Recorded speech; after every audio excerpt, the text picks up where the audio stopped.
Jake Asman is part of ESPN 97.5 in Houston. He's also part of Sports Map Radio Network. Follow him on Twitter at Jake Asman, A-S-M-A-N. Jake, thanks for your time. Welcome. How are you? David, I'm doing well. Probably doing a lot better than most fans of the Houston Texans, though. That's for sure.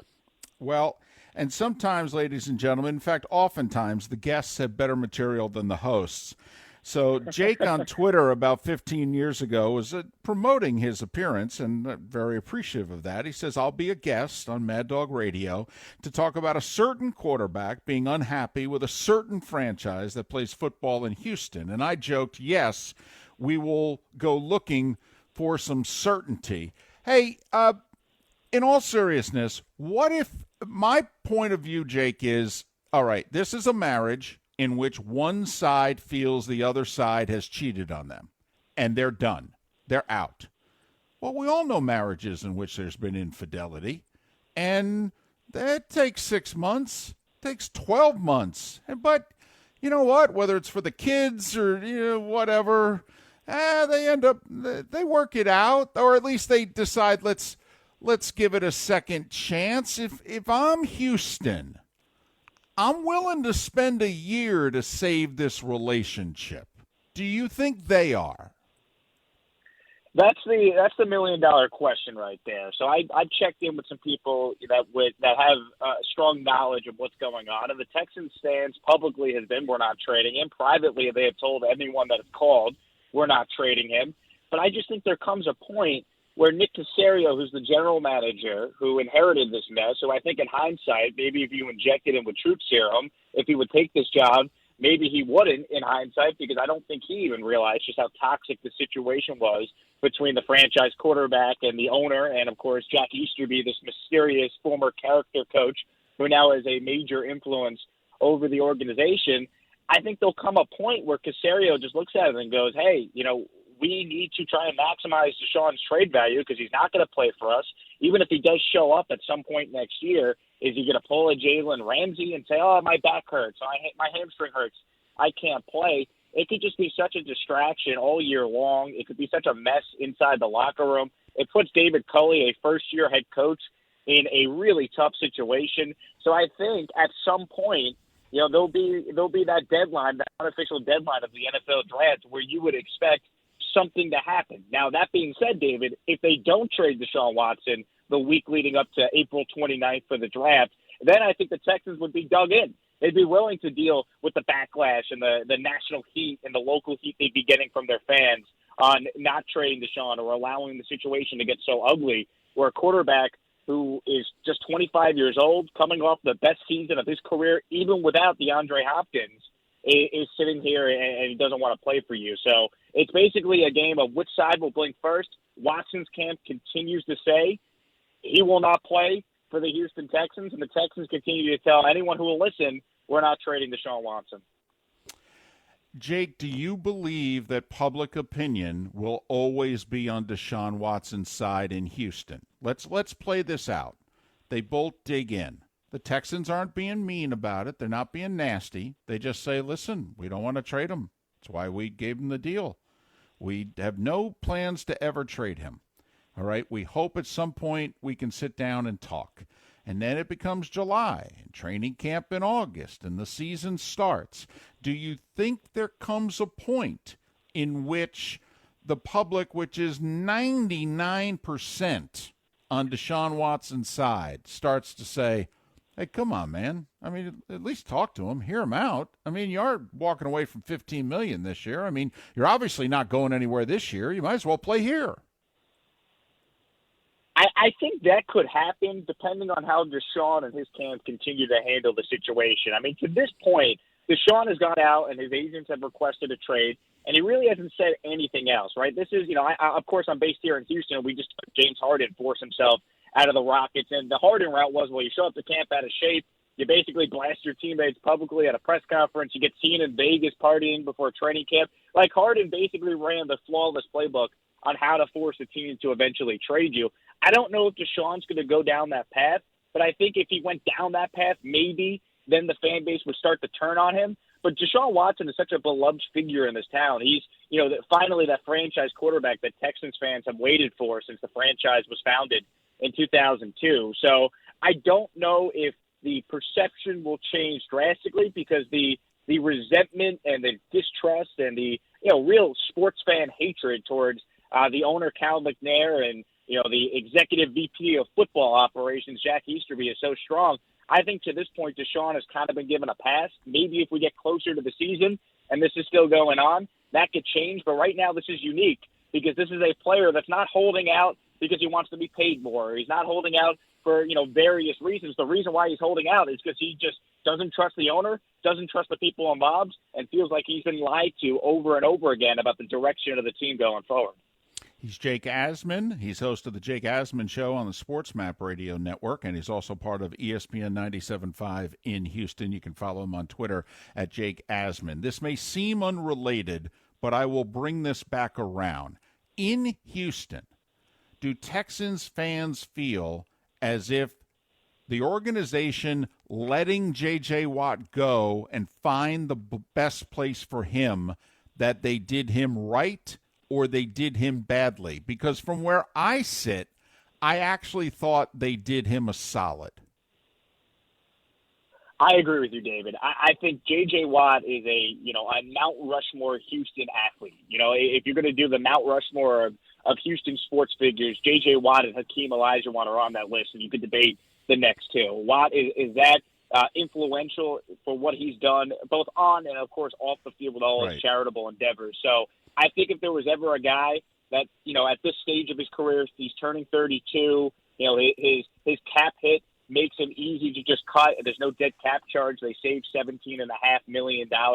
I think they just did right by J.J. Watt, because I think that the Texans ownership, the McNair family, recognize the fact that if we don't do right by this guy and we make things ugly and J.J. gets unhappy, are we really going to want to agitate another franchise great? Andre Johnson came out about a month ago, and he blasted the organization for how things have been handled over the last calendar year. I don't think the Texans ownership group wanted to start anything with J.J. It was much easier just to cut him, save the salary cap space, end things gracefully, and then allow Watt basically to pick his next team.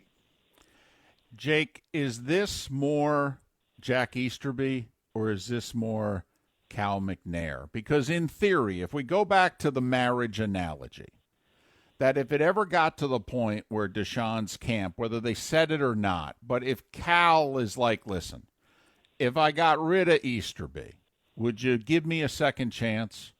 Would you be willing to give it a year? New GM, new coach. I got rid of the guy that, apparently you all don't like. All right. Can you give us a year? Is it Easterby's influence, or is it, oh no, this is between quarterback and owner? I think the Jack Easterby stuff is certainly a big part of all this, but it's not solely just him. I think there are probably about 10 different things that are contributing to Deshaun Watson losing faith in the organization. I think a big reason is the fact that, the owner, Cal McNair, promised him his voice would be heard, promised him input. Deshaun didn't ask for input. He had dinner with Cal McNair at the end of the regular season and asked for Deshaun to give feedback on what he would look for in a GM, what he would look for in a coach. He saw the Texans hire a search firm, Korn Ferry. They spent hundreds of thousands of dollars to get recommendations from the search firm and basically threw it out the door when they, ended up hiring Nick Caserio because Jack Easterby wanted Caserio to be the GM. So I don't think it's just Easterby. I think it's Watson losing faith in Cal McNair as an owner, not believing that as long as McNair owns the team, the Texans are going to be able to put a winning team around Deshaun. I think Deshaun looks around and he sees Josh Allen having success with the Bills. He sees what Patrick Mahomes has done with the Chiefs. He sees all these young quarterbacks having success, having deep playoff runs, and he looks at the Texans roster right now with no cap space, without a first or a second round draft pick. And I think Deshaun Watson, coming off the best season of his career, is just frustrated with the direction, doesn't have faith that they're going to be able to surround him with players that he could ever win with. And I think we're seeing an athlete voice his frustration and try and use the leverage he has as a franchise quarterback to dictate the terms on where he wants to go. I'm not bringing this up to depress you because you're just doing sports talk in town. And whether it's really good or really bad, it's really great for sports talk. But it was seemingly an hour and a half ago that the Astros won the World Series and were up 3-2 in games 6 and 7 to win another one, that the Rockets had a 3-2 lead on Golden State to go to the finals, and the Texans a little over a year ago had a 24-0 lead on the Chiefs. I mean, it does seem as if the entire Houston sports scene has imploded. It really has, David. If you think about it, over the last calendar year, there is not a single coach or general manager from the three major teams you just referenced, the Rockets, the Astros, and the Texans, of course, that are still employed. There's been so much change here from GMs and coaches. And then just think about some of the star players that have exited the city. J.J. Watt, of course, DeAndre Hopkins, Jadeveon Clowney, soon to potentially be Deshaun Watson. But if you look at the Rockets, there's no more James Harden. There's no more Chris Paul. No more Russell Westbrook. The Astros lose Garrett Cole in free agency to the Yankees. They lost George Springer this offseason to the Yankees. Justin Verlander's still on the team, but he's out for all of this season, so he's not going to pitch for the Astros this year. So Houston, which a town that was loaded with superstars over the last calendar year, we've seen a mass exodus I don't think we can ever point to in another city. Well, and the Rockets look now like they're going to be bad for a while, and you wonder if this really is the end, although the AL West, I think, is down this year. I mean, who knows? Maybe the Astros have one more run in them with this crew, quite frankly, because the AL West, I think, is very winnable, and it's goodness knows when the Texans are going to be at the upper echelon in the AFC South again after a heck of a run here. All right. So the fans are on the quarterback side. That's great. But the quarterback wants to leave. I mean, at the end of the day, when you're asking your audience, so do you want the Texans to trade him? I mean, this goes back to, this is kind of like the kids who are angry with dad because dad cheated on mom, but, and they're really angry, but they'd like him to be around so they could continue to be angry at him, if you know what I mean. Yeah, you're right. I think the Texan fan goes back and forth on what they want. I think they want Cal McNair to basically fire himself. But there's a saying in sports that David, you can't fire the owner. So that's right. The problem, right? You can't. So I think the Texan fan has come to the realization that it's not going to work with Deshaun Watson and this team. So I think the best case scenario, if we're even going to use the words best case, because I don't think any trade you make with Deshaun Watson is best case. I think the Texan fan just hopes that Nick Caserio, who is a well-respected football guy coming from the Patriots, recognizes what's happening with this situation and can get the best possible deal for Deshaun Watson. Maybe that means playing the Jets and the Dolphins against each other in the AFC East for that second and third overall pick and a massive haul to get Watson. I just think Texans fans at the beginning were like, we can't trade him, no way. But I think they're slowly starting to come around to this realization that this is not ending well, that this is going to end at some point with Deshaun getting traded. And if they stick it to Deshaun and don't trade him by the draft, I don't think the Texan fan has confidence in the organization that they'd be willing to, stomach the bashing they would take over the next year while his value goes down during the season before it eventually goes back up next offseason. Picks are similar. So who do you want, Tua or Darnold? I mean, could it come down to that, basically? Tua's got 3 more years under a rookie deal before the big money 5th-year option. Darnold's only got 1 more year before the 5th-year option. You've got to make a call on it right now. I mean, could it literally come down to that? It certainly could. I also could see the scenario where if the Texans were to work out a deal with, let's say, the Jets, they probably wouldn't even want Sam Darnold because then they'd have to worry about picking up his 5th-year option, which under the new salary cap would be about $19 million. They would just want the second overall pick from the Jets. And by not asking for Sam Darnold, maybe they could get the Jets to throw in another first-round pick, right? The Jets have 4 ones over the next 2 years. So maybe they don't even want Sam Darnold. Maybe they just really prioritize the second overall pick so they could draft Zach Wilson or Justin Fields. Or if they do a deal with the Dolphins, maybe they like Tua, maybe they don't. But if they could get him in a deal, maybe then they could then flip him to another team. Maybe they still use that third overall pick from Miami to take a quarterback.